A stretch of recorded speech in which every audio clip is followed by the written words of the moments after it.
हम अम्बेडकरवादी है बेटा, कि हम अम्बेडकरवादी है बेटा। जिस दिन औकात पे आ गए ना तो तुम्हारी सारी गर्मी झाड़ देंगे। और बाबा साहब को गाली मत देना दोबारा कि हमारी बहन बेटियों के ऊपर शोषण करने की मत सोचना दोबारा, वरना हम भी कानून भूल गए ना तो जितनी तुम्हारी लंबाई है उससे दुगना जमीन में गाड़ देंगे। किसी एक पार्टी की कट्टरपंथी छोड़ के, किसी एक नेता की कट्टरपंथी छोड़ के हमें तमाम नेताओं को ललकारना पड़ेगा और सवाल करना पड़ेगा। जितनी भी हमारे समाज के अंदर पार्टियां, दल और नेता बने हुए हैं, अगर हम लोग नेताओं की बात करें तो हम लोग एक से एक नेता समाज के अंदर पैदा कर चुके हैं जिन्होंने मूवमेंट को बहुत अच्छा बढ़ाया। मान्य बहन जी है, चंद्रशेखर आजाद है, उदित राज है, वामन मेश्राम है, प्रकाश अम्बेडकर, रामदास अठावले, चिराग पासवान। अगर हम बहुजन समाज की बात करें तो अखिलेश यादव, जयंत चौधरी। आज आपको अपने नेताओं के गले की वो हड्डी बनना पड़ेगा जो ना उन पे नीली जाए और ना उगली जाए। और अगर आपने ऐसा नहीं किया तो आने वाले लोकसभा के इलेक्शन में फिर कुछ होगा। समाज के तमाम लोगों को उठ खड़े होने की उनके ऊपर एक रिस्पॉन्सिबिलिटी बन चुकी है कि वो अपने नेताओं को ललकारें और उनसे सवाल करें कि आखिर आज भी हमारे समाज के साथ इतना शोषण क्यों है, क्योंकि आप तो समाज के ठेकेदार बनते हो।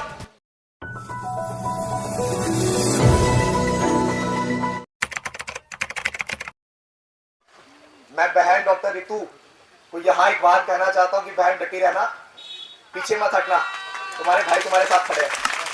यहाँ पार्टी, संगठन और सारी चीजों प्रोटोकॉल का मामला नहीं है, यहाँ समाज का मामला है। और तुम्हारे साथ सिर्फ कहने को नहीं, करने को भी जब आवाज दोगी जब खड़े नजर आएंगे। और सबसे बड़ी चीज ये कि मैं बीते 4 महीने से अपने घर को, परिवार को छोड़ के बाबा साहेब अम्बेडकर की जन्मस्थली मध्य प्रदेश के महू से एक संकल्प को लेकर निकला था जिसका नाम बहुजन जागो मार्च, और जिसका उद्देश्य बहुजन नेताओं साथ में आओ। क्योंकि वर्तमान समय में इतना बड़ा क्राइसिस है कि एक ही मूवमेंट के लोग, एक ही विचारधारा के लोग, जो लोग फूले शाहू, पेरियार, ललाई अम्बेडकर और माननीय कांशीराम साहब की विचारधारा को आगे बढ़ाने की बात करते हैं, वो तमाम लोग अलग अलग पार्टी, अलग अलग संगठनों में बटे हुए, जिसकी वजह से हम लोग देख रहे हैं कि मुँह रखने पर हत्याएं हो जाती हैं, पानी का मटका छूने पर हत्याएं हो जाती हैं।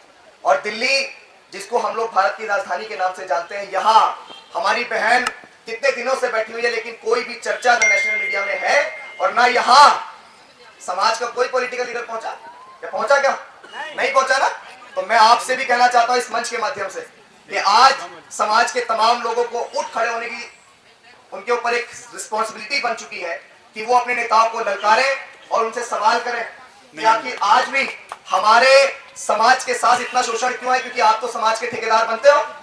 और जब 21वीं सदी में बाबा साहेब अम्बेडकर और माननीय कांशीराम साहब ने कहा कि हमें इस देश का हुक्मरान बनना है, हमें शासक जमात बनना है, तो हम लोग देश की सत्ता से इतने दूर क्यों हैं? क्योंकि समाज ने आपको ठेकेदार बना के बिठाया। और हमारी बहन यहाँ पे इतने बड़े बड़े स्लोगन लिखे हुए हैं कि नौकरी नहीं, न्याय चाहिए। तो असल मायने में ऐसी नौकरियां बहुत है। मैं बहन का फिर से बहुत बहुत धन्यवाद और साधुवाद करता हूं कि आपने इतना जज्बा दिखाया, क्योंकि ये स्लोगन लिखने के लिए भी बड़ी ताकत चाहिए कि नौकरी नहीं, न्याय चाहिए।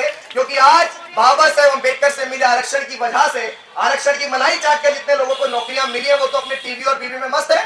क्या सामाजिक अधिकारों की लड़ाई वो लड़ रहे हैं? तो तुम्हारा संघर्ष जिंदाबाद है, जिंदाबाद था और जिंदाबाद रहेगा। हम किसी भी चीज से बिल्कुल पीछे नहीं है। और मेरी आवाज अगर वहां तक जा रही हो, ना भी जा रही हो, तो चली जाएगी। जैसे बहन आप हो तो बहन को जातिवादी भी है जिसने आपके साथ ये किया। हम लोग महिलाओं को अब शब्द तो कभी नहीं बोलते, क्योंकि हमारे रहबर ने हमें सिखाया ही नहीं कि महिलाओं को हमारे से वाले थोड़ा ही है, तुमने थोड़ा ही है। हम किसी भी बहन बेटी को कभी गलत नहीं बोलते हैं, भाई उनकी सरकार है, वो अपने राइट्स दिखा रहे हैं। लेकिन मैं यहाँ सिर्फ इतना कहूंगा कि राह के दरिया का किनारा भी कभी आएगा। अभी संघर्ष कर रहे हैं, वक्त उनका है तो क्या हुआ, वक्त तो कभी हमारा भी आएगा। और जब वक्त हमारा आएगा तो किसी को भी जातिगत शोषण का शिकार नहीं होना पड़ेगा। और किसी को भी यहाँ बैठ के, कितनी शर्म की बात है कि दिल्ली यूनिवर्सिटी, जिसकी हम लोग पूरे विश्व में चर्चाएं करते हैं, और वहां एक बहन न्याय के लिए लड़ रही है, लेकिन किसी की कानों पे जू नहीं रह रही।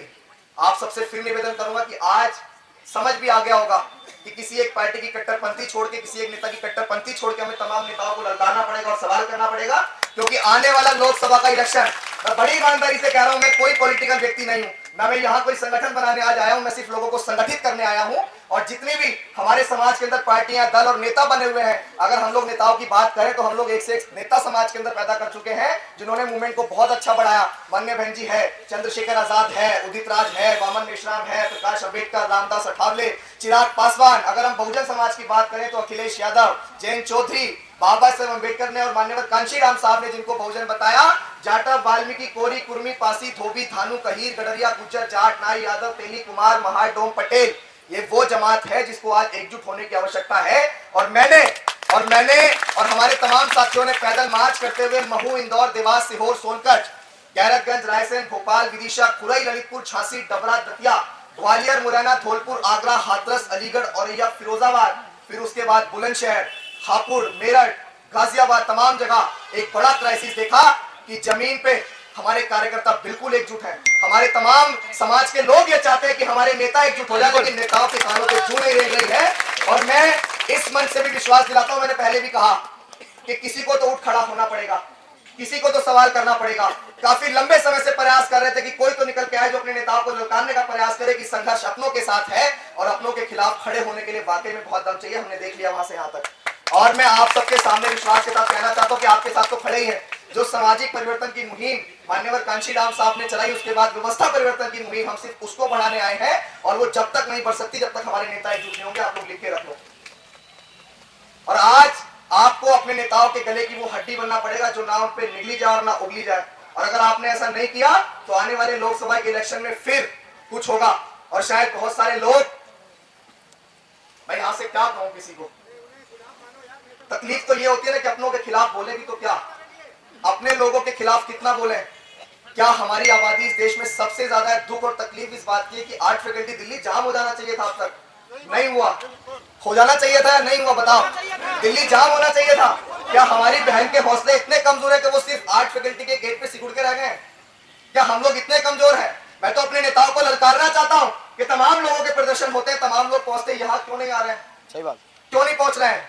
आप हमारे इसलिए आपसे सवाल कर रहे हैं, विरोधियों से कोई अपेक्षा थोड़े रखेंगे? विरोधियों से कोई उम्मीद रखेंगे क्या? जिन लोगों ने हमारे पुरखों को मान सम्मान स्वाभिमान से कभी खाट पर नहीं बैठने दिया गया, जो हमारी महिलाओं को सर पे जूते चप्पल निकलवा के चला करते थे, उनसे उम्मीद रखे उनकी वो आएंगे हमारे अधिकारों की लड़ाई लड़ने?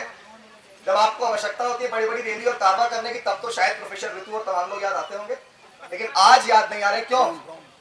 तो आज आखिरी में एक शायरी जिसकी वजह से मैं इनकी तरफ से एक नज्म पढ़ देता हूं।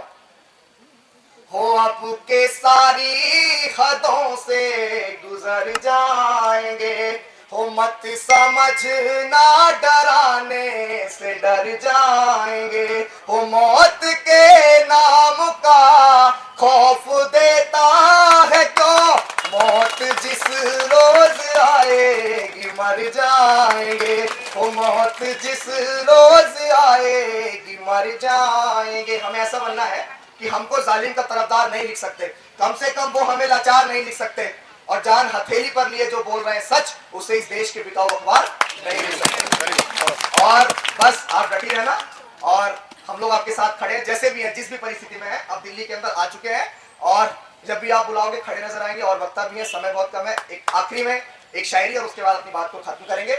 हम अम्बेडकरवादी है बेटा, हम अम्बेडकरवादी है बेटा। जिस दिन औकात पे आ गए ना तो तुम्हारी सारी गर्मी झाड़ देंगे। और बाबा साहब को गाली मत देना दोबारा कि हमारी बहन बेटियों के ऊपर शोषण करने की मत सोचना दोबारा, वरना हम भी कानून भूल गए ना तो जितनी तुम्हारी लंबाई है उससे दुगना जमीन में गाड़ देंगे। बहुत बहुत धन्यवाद, बहुत बहुत धन्यवाद। जय भीम, जय भारत।